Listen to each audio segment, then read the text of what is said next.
Nandito kami ngayon sa sementeryo at ito po ang ating Bible verse. Hebrews chapter 9 verse 27, And as it is appointed unto men once to die, but after this the judgment. Alam nyo ang reality mga kaibigan, mga kapatid, ang buhay ng tao ay napakaiksi lamang. Nakikita nyo po ang lahat ng yan. Makikita nyo sa kanilang mga lapida. Iba't ibang date, iba't ibang edad, iba't ibang klase ng pangyayari ng kanilang appointed time. Pero alam nyo, lahat tayo darating at darating sa ganyang punto.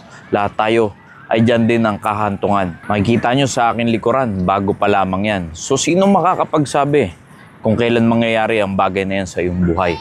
Hindi tayo pwede magmalaki na bukas ay buhay pa tayo, bukas ay malakas pa tayo, bukas ay kaya pa nating sumampalataya sa ating Panginoon. Kaya alam mo, ang masasabi ko sa iyo, kaibigan, kapatid, don't die without Jesus Christ. Kasi kapag ikaw ay nandyan na sa hantungan mo, tapos wala kang Panginoong Jesucristo, sigurado ang punta mo ay impyerno. Kaya tatandaan mo, isa lamang ang buhay. Huwag mong ipagsugalan yan na baka sakali pag ikaw ay namatay, tsaka mo palang malalaman na ikaw ay pupunta ng langit o di kaya naman ay pupunta ng impyerno. Alam mo, ang paghahanda sa kaluluwa ng isang tao ay habang siya ay nabubuhay, na dahil nandyan yung pag-asa ng tao habang ikaw ay nabubuhay.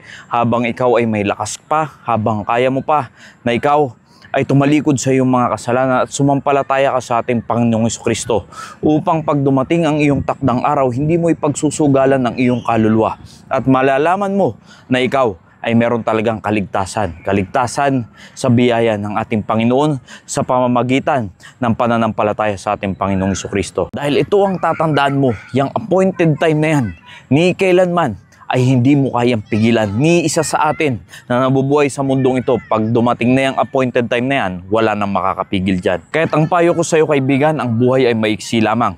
At ang mga appointed time na nakatakda sa atin ay hindi natin alam kung kailan darating yan. Kaya kung ako sa iyo, maghanda ka. Paghandaan mo kung saan pupunta ang iyong kaluluwa pag dumating na ang iyong takdang oras. Nawa naging pagpapala pong mensaheng ito. Maraming salamat po and God bless you all.